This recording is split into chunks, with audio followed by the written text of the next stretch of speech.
반갑습니다. 여러분의 기도 가운데 지난 수요일에 잘 이곳에 도착했습니다. 이곳까지 인도하신 하나님의 크신 은혜에 감사드리고 우리 성도들의 기도에 다시 한번 감사를 드립니다. 오늘 이 9월 첫 주일 처음 드리는 이 예배에 어떤 말씀으로 은혜를 나눌까 제가 기도하고 생각하는 가운데 이 시편 23편의 말씀은 신앙생활을 하는 성도들이라면 누구나 잘 알고 또 누구나 이 말씀을 너무너무 사랑하는 말씀이라고 생각을 합니다. 그래서 오늘 이 말씀 전하면 우리 가운데 한 사람도 그냥 돌아가지 않고 이 말씀의 은혜 받을 줄로 믿습니다.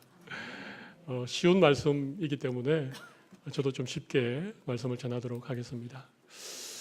여러분, 성경에 보면 우리 사람을, 우리 인간을 동물에 비유하는 경우들이 간혹 나오는데 주로 어떤 동물에 비유하는가 하면 아주 빠른 발을 가진 말이라든지 아니면 우직하고 힘센 소라든지 아니면 그 동물의 왕인 사자 이런 동물에 비유하는 경우는 거의 없습니다. 근데 성경에 보면 참 많은 경우 우리 인간을 양에 비유합니다. 여러분, 왜 우리를 양에 비유하는지 아십니까?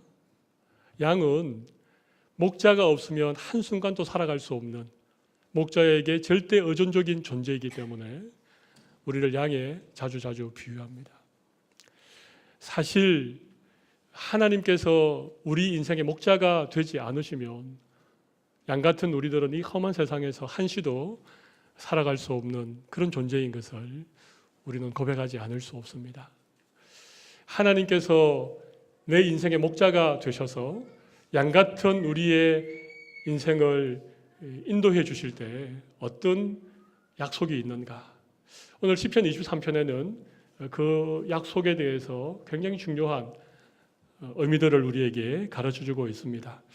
여러분, 한번 오늘 본문을 다시 한번 보시면서 여호와 하나님께서 내 인생의 목자가 되실 때 양인 우리에게 어떤 약속을 주고 있는가? 여러 가지가 있겠지만 한 3가지 정도로 생각을 해보면 좋겠습니다. 이 시간 저만 말씀을 전하고 여러분들은 편안하게 앉아 듣고 계신데 이 시간 여러분들도 좀 같이 동참하시면 좋겠습니다. 그럼 오늘 본문을 보시면서 시편 23편을 보시면서 3가지 약속을 한번 찾아보시기 바랍니다. 제가 힌트를 드리면 2절과 3절에 한 가지 약속이 나와 있고 두 번째 약속은 4절에 나와 있습니다. 그리고 세 번째 약속은 5절과 1절, 1절과 5절에 세 번째 약속이 나와 있습니다. 한번 찾아보십시오. 주보를 참고하시면 훨씬 더 잘 찾을 수가 있습니다. 자, 먼저 2절과 3절에는 어떤 약속이 나와 있습니까? 2절을 보시면 푸른 풀밭 쉴만한 물가로 인도하시는도다.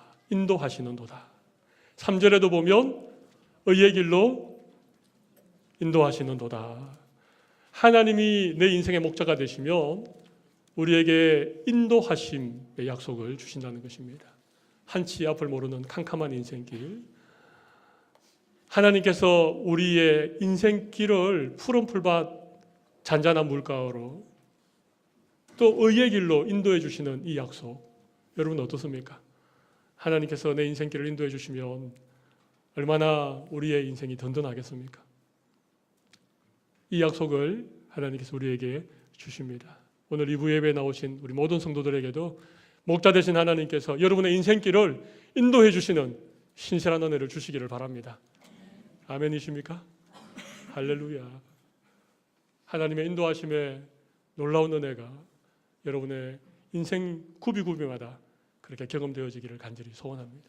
두 번째 약속이 있습니다. 두 번째 약속은 4절 말씀을 우리 함께 보시면서 찾아보겠습니다. 4절 보시면 내가 사망의 음침한 골짜기를 다닐지라도 해를 두려워하지 않을 것은 어떻게 하신다고요? 주께서 나와 함께 하심이라. 주의 지팡이와 막대기가 나를 안위하시나이다. 여러분, 두 번째 약속은 뭡니까? 하나님께서 우리와 함께 하시는 약속, 또 우리를 안위하시는 약속. 여러분, 저는 이 함께 하심, 안위하신다는 말은 안전하게 위하여 주신다. 그런 의미입니다. 안전하게 우리를 위하여 주신다. 이 두 약속을 저는 이렇게 정리를 해보았습니다. 보호하심. 하나님께서 사망의 음침한 골짜기를 걸어가는 우리들을 보호해 주신다는 것입니다. 함께 하시고 안전하게 지켜주신다. 보호하심의 약속입니다. 인생 살다 보면 때때로 어떤 인생의 커다란 문제 앞에 우리가 놓일 때도 있습니다. 우리 힘으로 헤쳐나가기 어려운 캄캄한 어두운 밤과 같은 그런 인생의 시간들을 맞이할 때가 있습니다. 그럴 때 하나님께서 우리의 목자가 되시면 어떻게 하신다고요? 우리를 보호해 주시겠다는 것입니다. 할렐루야. 이 보호하심의 약속이 우리 모두에게 있으시기를 바랍니다. 하나님께서 눈동자와 같이 우리를 지켜주시겠다. 우리를 지키시는 하나님께서 졸지도 아니하시고 주무시지도 아니하시겠다. 낮에 해가 너를 해치 못하고 밤의 달이 너를 상하지 못하게 하겠다. 이 보호하심의 약속을 목자이신 하나님께서 양같은 우리들에게 지금 약속하고 계신다는 사실입니다. 두 번째 약속이 뭐라고요? 보호하심의 약속입니다. 그럼 세 번째 약속은 뭐겠습니까? 세 번째 약속은 5절에 나와 있습니다. 주께서 내 원수의 목전에서 내게 상을 차려주시고 기름을 내 머리에 부으셨으니 그 다음 뭡니까? 내 잔이 넘치나이다. 내 잔이 넘치나이다. 여러분 1절에 보시면 내게 부족함이 없으리로다. 여러분 이 세 번째 약속은 어떤 약속이겠습니까? 주님이 내 인생의 목자가 되시면 우리 인생의 잔을 채워주시고 부족함이 없는 인생 되게 하시는 이 약속을 공급하심의 약속이라고 그렇게 정의를 내릴 수 있습니다. 공급하심. 때마다 일마다 꼭 필요한 은혜를 우리에게 허락해 주시고 마치 광야 길을 걷는 이스라엘 백성들에게 만나와 메추라기를 부어주셨던 것처럼 우리 인생에 꼭 필요한 것들을 공급해 주시는, 그래서 부족함이 없는 인생으로 차고 넘치는 인생으로 우리의 삶에 공급해 주시는 하나님의 약속이 오늘 시편 23편 여호와를 나의 목자로 삼고 살아가는 우리들에게 주어진 세 번째 약속이라고 하는 것입니다. 여러분 첫 번째 약속이 뭐라고요? 인도하심의 약속. 두 번째 약속은요? 보호하심의 약속. 세 번째 약속은요? 공급하심의 약속. 이야, 정말 대단하십니다. 이 세 가지를 다 기억하셔서 감사합니다. 여러분 우리의 인생길을 인도해 주시는, 캄캄한 우리의 인생길을 앞서 인도해 주시는 이 인도하심과 이 사건 사고가 많고 수많은 인생의 문제와 고난이 많은 이 우리의 인생길에서 우리를 눈동자와 같이 지켜주시는 보호하심의 약속, 그리고 일마다 때마다 채워주시고 넘치도록 부어주시는 공급하심의 약속. 여러분 이 세 가지 약속만 우리에게 하나님께서 주실 수 있다면 어떻습니까? 우리 좀 살만하지 않겠습니까? 그렇지 않습니까? 정말 그렇습니다. 이 세 가지 약속이 여러분의 삶 가운데 차고 넘치기를 바랍니다. 이것으로 설교를 마쳐도 될 것 같습니다. 여러분들이 잘 기억하시니까요. 하나님이 내 인생의 목자가 되시면 인도하심과 보호하심과 공급하심의 약속을 우리에게 허락하여 주셨습니다. 이 약속을 붙들고 험한 세상이지만 한치 앞을 모르는 인생길이지만 목자 되신 주님과 동행하시는 우리 모든 성도들이 되시기를 바랍니다. 시간이 많이 남아서 제가 한 가지 조금 더 설명을 드리도록 하겠습니다. 인도하심의 약속은 여러분 어떤 약속인가 하면 2절에 보면 우리를 푸른 풀밭과 실만한 물가로 인도해 주신다, 그렇게 말씀하십니다. 여러분 참 좋지요? 제가 여기에 와보니까 이곳이 정말 푸른 풀밭과 실만한 물가라고 하는 것을 알게 되었습니다. 네, 여러분 여기 오래 사신 분들, 여러분 좋은 환경에서 사시면 이 푸르고 이 신선하고, 제가 아침에 눈을 떠서 창문을 여니까 공기가 다르더라고요. 파란 하늘과 흰 구름이 뭉게뭉게 떠오르는데 이곳이 천국이 아닐까. 근데 여러분 이곳에 그냥 사시면 그냥 좋으십니까? 그냥 이곳이 그냥 여러분에게 참된 기쁨을 계속해서 주고 있습니까? 여러분 그렇지 않습니다. 좋은 환경 우리에게 일시적으로 만족을 줄 수 있습니다. 우리가 좋은 것 먹고 좋은 곳에 가면 우리가 기쁠 수 있습니다. 그런데 여러분 그것이 우리의 인생에 영원한 기쁨과 만족을 줄 수 없습니다. 왜냐하면 우리는 하나님의 형상을 따라 지음받은 영적인 존재이기 때문에 그렇습니다. 그래서 목자 되신 우리 주님은 3절에 이어서 말씀하고 계십니다. 여러분 3절 보십시오. 내 영혼을 소생시키시고. 이 말씀이 굉장히 중요한데, 우리의 영혼을 소생시킨다는 것은 원래 하나님의 형상 따라 지음받은 우리들이 범죄함으로 말미암아 우리 영혼이 죽게 되었죠. 에베소서 2장 1절 보면 죄와 허물로 죽었던 너희를 다시 살리셨도다. 우리가 영적으로 죽어 있었던 상태인데 예수 그리스도께서 우리 위하여 이 땅에 오시고 십자가에서 보혈 흘려 주심으로 우리를 죄에서 구원하셔서 영원한 생명을 주셨다는 것입니다. 하나님께서 우리의 영혼을 소생시킨다는 말은 우리가 예수 믿을 때에 구원받은 하나님의 백성이 되고 우리가 다시 영원히 살아나는 이 놀라운 은혜를 입게 된다는 사실입니다. 여러분, 그래서 예수 믿는 사람이라면, 영생을 소유한 사람이라면, 하나님께서 우리의 영혼을 소생시켜 주신 그와 같은 하나님의 백성들이라면 그냥 이 땅에서 쉴만한 물가 푸른 초장에 있는다고 해서 우리의 인생에 참된 기쁨과 만족이 없다는 것입니다. 왜냐하면 우리는 영혼을 소유한 영적인 존재이기 때문에 그렇습니다. 그래서 하나님께서는 자기 이름을 위하여 의의 길로 우리를 인도해 주신다는 것입니다. 여기 자기 이름을 위하여 할 때 자기 이름은 내 이름이 아니고 하나님의 이름이십니다. 하나님의 이름을 위하여 우리 인생의 목적이 새로워졌죠. 나의 성공과 나의 출세와 나만을 위하여 살던 인생에서 우리가 영생을 소유하게 되고 하나님의 자녀가 되면 하나님의 이름을 위하여라고 하는, 하나님의 영광을 위하여라고 하는 새로운 인생의 목적이 생기게 되는 것입니다. 그리고 우리를 어디로 인도하신다고요? 의의 길로 인도하시는도다. 이 의의 길은 옳은 길, 바른 길, 하나님의 말씀 따라 걸어가는 길, 말씀에 순종하며 살아가는 인생길을 의의 길이라고 그렇게 말씀하고 있습니다. 이 길은 성경에서 좁은 길이라고 얘기하기도 합니다. 이 의의 길은 세상 사람들이 볼 때에, 영생이 없는 세상에 있는 사람들이 볼 때에는 그 길이 좁게 보입니다. 이 좋은 주일날, 선데이 아닙니까? 찬란한太陽이 빛나는 이 좋은 휴일날, 좋은 곳에 갈 수 있는데 여러분 이곳에 모여서 예배하는, 여러분 이거 세상 사람들 이해하겠습니까? 그런데 참 놀라운 것은 자기 이름을 위하여 의의 길로 인도하시는 그 길을 우리가 걸어갈 때에, 주님께서 그 길로 인도하실 때에 우리가 순종하며 그 길을 걸어갈 때 여러분 거기에 참된 기쁨과 만족이 있는 것입니다. 할렐루야. 거기에 만족이 있습니다. 거기에 참 기쁨이 있습니다. 그게 주님만이 주실 수 있는, 이 세상이 알 수 없는, 이 세상이 줄 수 없는 참된 기쁨이 주님과 함께 의의 길을 걸을 때에, 주님의 인도하심에 순종하여서 그 길을 걸어갈 때에 우리의 삶 가운데 경험되어지는 것입니다. 오늘 예배하는 모든 성도들 가운데 주님과 함께 의의 길을 걸으며 주님이 주시는 참된 기쁨과 만족한 인생을 살아가는 여러분들이 다 되시기를 바랍니다. 여러분, 이것이 인도하심의 약속입니다.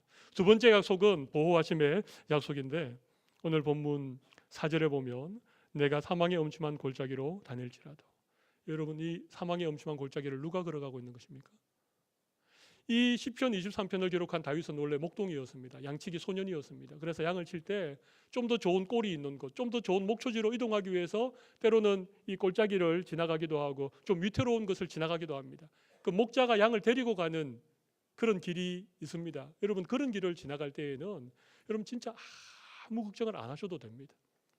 왜냐하면 하나님께서 우리 인생길을 인도해 가시면서 가끔은 좀 더 빨리 갈 수 있는 길, 하나님만이 아시는 그런 길로 우리를 인도하실 때가 있습니다. 주님 말씀 순종하고 하나님의 인도하심을 따라 걸어갈 때 우리가 겪는 골짜기, 이 사망의 엄심한 골짜기 같은 그런 길을 만나시거든 여러분 진짜 걱정하지 않으셔도 됩니다. 하나님께서 우리를 인도하시기 때문에 그렇습니다. 그런데 오늘 본문 4절은 내가 사망의 엄심한 골짜기를 다닐지라도, 내가 다니는 것입니다. 내가 주님의 인도하심을 조금 이렇게 옆으로 미루어두고 내가 생각할 때 이 길이 진짜 지름길 같아, 이 길로 가면 꼭 뭔가가 있을 것 같아, 그렇게 해서 여러분 스스로 가는 길이 있으시잖아요. 없으십니까? 저는 많이 있었습니다. 그렇게 걷다 보니까 그 길이 사망의 엄침한 골짜기인 거예요. 여러분 사망, 엄침한 골짜기, 이거 삼중강조죠. 정말 눈물 없이 걸어갈 수 없는, 탄식하면서 아무런 소망이 없는 그 캄캄한 그 절망의 그 골짜기 길을 걸어갈 때가 있는 것입니다. 근데 놀라운 것은요, 내가 그 골짜기를 지날 때에도 하나님께서 나와 함께 하시겠다. 이것이 하나님의 보호하심의 약속입니다. 여러분, 저는 양을 잘 모릅니다만은 제가 이렇게 들어보니까, 또 이런 어떤 주석을 보니까, 목자들이 양을 칠 때, 양들이 이 푸른 풀밭 또 잔잔한 물가에 있을 때는요, 목자들이 양 가까이 있지 않습니다. 목자들도 쉬어야 되니까 좀 저 멀리 떨어진 곳에서 좀 낮잠도 자고 그렇게 하는 겁니다. 근데 진짜 양들이 위험한 길을 갈 때, 아니면 주변에 사나운 맹수들이 있을 때는요, 목자들이 어디에 있습니까? 양 가까이에 붙어 있습니다. 지팡이를 내밀면 닿을 만한 양과 가장 가까운 거리에 목자가 있는 것입니다. 여러분, 하나님께서 우리가 이 사망의 엄침한 골짜기를 걸어갈 때에 하나님이 우리 가장 가까이 계십니다. 신앙생활을 하면서 좀 모든 일이 잘 평안하고 아무런 걱정 없을 때 여러분 기도를 절절하게 합니까? 그렇지 않지요. 이런 좀 어려움이 있을 때에, 사망의 엄침한 골짜기, 건강에도 문제가 생기고 재정적으로도 어려운 일이 있고 이런 여러 가지 인간관계에서도 상처를 받는, 그래서 정말 아무것도 할 수 없는 이런 절망의 시간을 지날 때에 우리 하나님 앞에 기도하면 하나님께서 우리 가까이 오셔서 우리의 기도를 들으시고, 정말 내가 너와 함께 하겠다, 내가 너와 함께 하겠다, 내가 너를 눈동자와 같이 지키겠다, 여러분 그런 하나님의 은혜를 경험하지 않습니까? 저는 그런 경험들을 많이 했었습니다. 그리고 최근에도 제가 이곳으로 주님의 말씀에 순종하여 올 때에도 정말 주님께 기도할 수밖에 없는, 그래서 하나님께서 일마다 때마다 여러분, 그래서 사망의 엄침한 골짜기, 비록 내가 선택한 길이라고 할지라도 그 길이 결코 우리에게 하나님의 어떤 진노나 우리의 잘못된 선택에 대한 하나님의 징계가 아니라 오히려 그 길에서 하나님이 나와 함께 하시는 것을, 하나님이 나와 가장 가까이 계신 것을 깨닫게 되어지는, 그 주님을 만나게 되는, 주님의 은혜를 경험하게 되는, 내 신음 소리를 들으시는 그 주님의 신실하심을 다시 한번 확인할 수 있는 놀라운 은혜의 시간이 되는 것입니다. 이런 은혜가 여러분들에게 있으시기를 바랍니다. 그래서 여러분 시편 119편 71절에 보면 이런 고백이 있습니다. 고난 당한 것이 내게 유익이라. 이 말씀 아시죠? 여러분, 왜 고난을 유익이라 그럽니까? 왜 고난 당한 것을 유익이라 그럽니까? 우리가 고난 당할 때에, 우리가 심각한 인생의 문제 앞에 직면할 때에 하나님을 만나게 되고 하나님이 나와 함께 하심에 대하여서 믿음이 생기고 하나님의 보호하심에 대해서 우리의 믿음의 눈이 열리기 때문에 오히려 고난이 유익이고 고난이 축복이라고 그렇게 얘기하는 것입니다. 여러분, 하나님의 말씀으로 해석된 고난은 축복입니다. 그러나 하나님의 말씀으로 해석되지 않는 고난은 그냥 고난이고 생고생일 뿐입니다. 해석된 고난은 뭐라고요? 축복입니다. 해석된 고난은 축복입니다. 고난의 때에 기도하고 하나님을 만나게 되면, 그래서 하나님으로 인하여 내 인생의 문제가 해석이 되어지면 그것은 정말 큰 축복입니다. 그러나 해석되지 않는 고난은 그냥 고난일 뿐이고, 좀 더 나쁘게 말하면 생고생일 뿐입니다.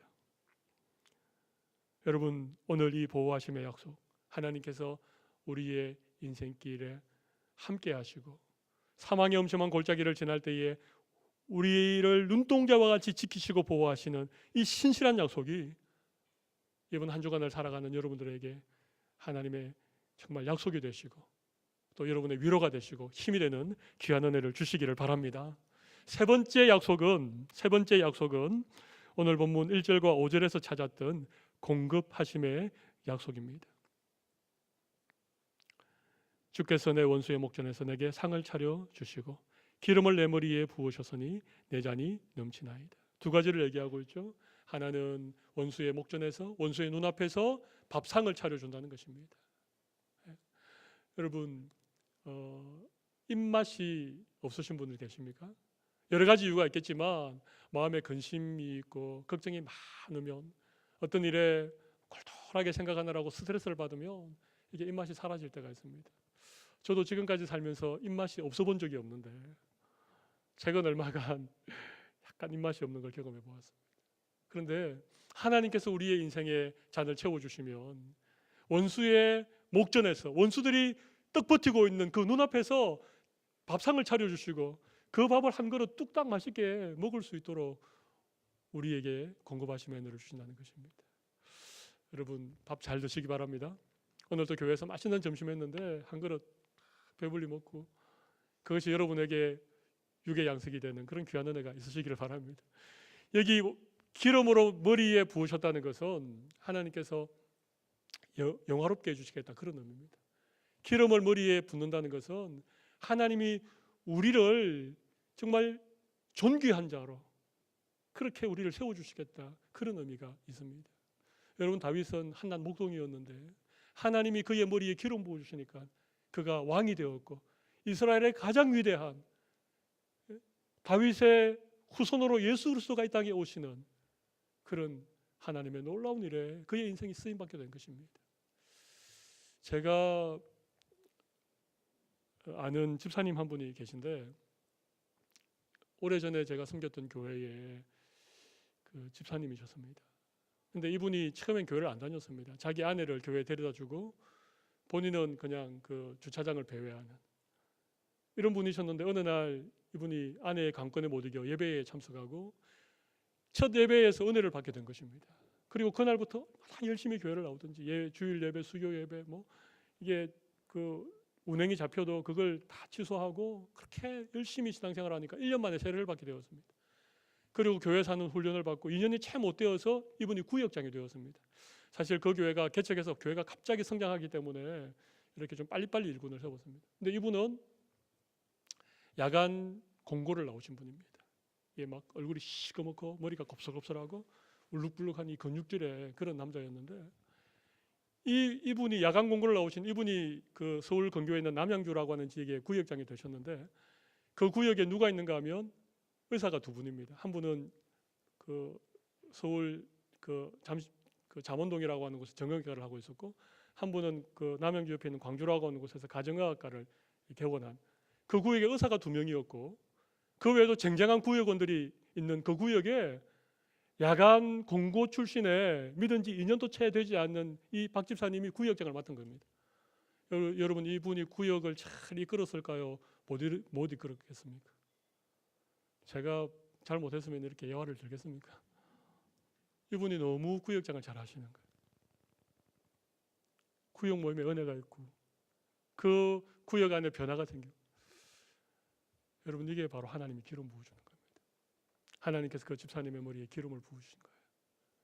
학력이 공고 출신이지만 믿은 지 2년이 채 되지 않지만 그의 직업이 덤버트럭 운전수였지만 하나님이 그의 머리에 기름 부어주시니까 하나님이 그분의 인생에 기름 부어주시니까 이분이 구역장으로 그 구역을 얼마나 잘 섬기는지요. 하나님이 기름 부어주는 인생이 있습니다. 내세울 만한 학력이 없어도 출중한 어떤 외모가 없어도 대단한 직업을 가지지 않아도 하나님이 그분을 기름 부어주시면 그분은 정말 존귀하게 하나님께 쓰임받게 되는 것입니다. 하나님이 공급하시는 은혜가 바로 이런 것입니다. 우리가 잘 아는 것처럼 다윗의 아들 솔로몬, 그는 태어날 때부터 왕자로 태어난 사람 아닙니까? 여러분 솔로몬은 이 세상에 그 어떤 사람들보다도 많은 부와 명예와 재산과 권력과 모든 것을 다 누렸던 사람이 솔로몬 아닙니까? 그런데 이 솔로몬이 그의 인생 마지막에 기록한 성경이 전도서인데 여러분 전도서 1장이 제일 잘하는 말씀이죠. 헛되고 헛되며 헛되고 헛되니 모든 것이 헛되도다. 그리고 그 2절을 조금 더 읽어 내려가면 6절이 있는데 6절에는 기가 막힌 말씀이 나옵니다. 솔로몬이 이렇게 고백합니다. 모든 강물이 바다로 연하여 흘러도 바다를 채울 수 없느니라. 여러분 이게 무슨 얘기입니까? 그가 모든 권력을 다 누려보고 모든 영광을 다, 모든 부귀를 다 누려봐도 헛되다는 것입니다. 바다를 채울 수 없다는 것입니다. 여러분 왜 그런지 아십니까? 여러분 오늘 다윗은 이렇게 고백하잖아요. 내 잔이 넘치나이다. 여기 내 잔은 인생의 잔을 말합니다. 우리는 다 인생의 잔을 가지고 있는데 여러분 이 잔의 크기가 얼마쯤 되는지 여러분 생각 안 해보셨죠? 우리 한 사람 한 사람이 가지고 있는 우리 인생의 잔에 이 세상에 있는 것들을 다 채워도 그것은 채워지지 않습니다. 왜냐하면 우리 예수님께서 한 영혼이 무엇보다 귀하다 그러셨습니까? 한 영혼이 천하보다 귀하기 때문에 우리 한 사람 한 사람 한 영혼이 천하보다도 귀하기 때문에 내 인생의 잔에 천하에 있는 것을 다 채워도 채워지지 않습니다. 그래서 솔로몬처럼 헛되다. 모든 강물이 바다로 연하여 흘러도 채울 수 없다. 그렇게 말할 수밖에 없는 것이 우리의 인생인 것입니다. 그런데 여러분 다윗은 어땠습니까? 다윗은 그냥 목동이었다가 이스라엘의 왕이 되었는데 금방 되었습니까? 얼마나 많은 고난의 시간을 보내었습니까? 사울의 미움을 받아서 도망다니고 동굴 속에서 자고 미친 척도 하고 그의 평생에 수많은 전쟁이 있었지만 다윗은 여호와가 나의 목자시니 내게 부족함이 없으리로다. 내 인생의 잔이 차고 넘칩니다. 여러분 우리의 인생의 잔을 채울 수 있는 분은 누구십니까? 하나님밖에 안 계십니다. 하나님이 내 인생의 잔을 채워주시면, 하나님이 내 머리에 기름 부어주시면 우리 모두 이렇게 고백할 수 있습니다. 내 인생의 잔이 넘칩니다. 내게 부족함이 없습니다. 이것이 바로 공급하심의 은혜이고 공급하심의 약속입니다. 여러분 무엇으로 인생의 잔을 채우고 계십니까? 하나님께서 여러분의 인생의 잔을 채워주시기를 바랍니다. 하나님께서 오늘 예배하는 우리 한 사람 한 사람의 머리 위에 안수하시고 기름 부어주시는 놀라운 은혜가 임하시기를 바랍니다. 여러분 그러면 우리 사는 인생이 좀 팍팍하고 어려움이 많고 때로는 한숨 짓고 눈물 흘릴 일이 우리 인생에 종종 우리 앞을 가로막아도 하나님께서 내 인생의 목자가 되셔서 우리의 인생길을 인도해 주시고 우리를 모든 사망의 음침한 골짜기로부터 보호해 주시고 내 인생의 잔을 차고 넘치도록 채워주시니 공급하심의 은혜만 있으면 우리 모두 참 기쁨과 참된 만족과 참된 감사의 인생을 살아갈 줄로 믿습니다. 오늘 이 놀라운 은혜가 예배하는 우리 모든 성도들에게 넘치기를 바랍니다. 우리 이 시간 가슴에 손을 좀 올려보십시오. 괜찮으시면 가슴에 좀 손 올려보십시오. 그리고 이 시간 한번 기도하도록 하겠습니다. 기도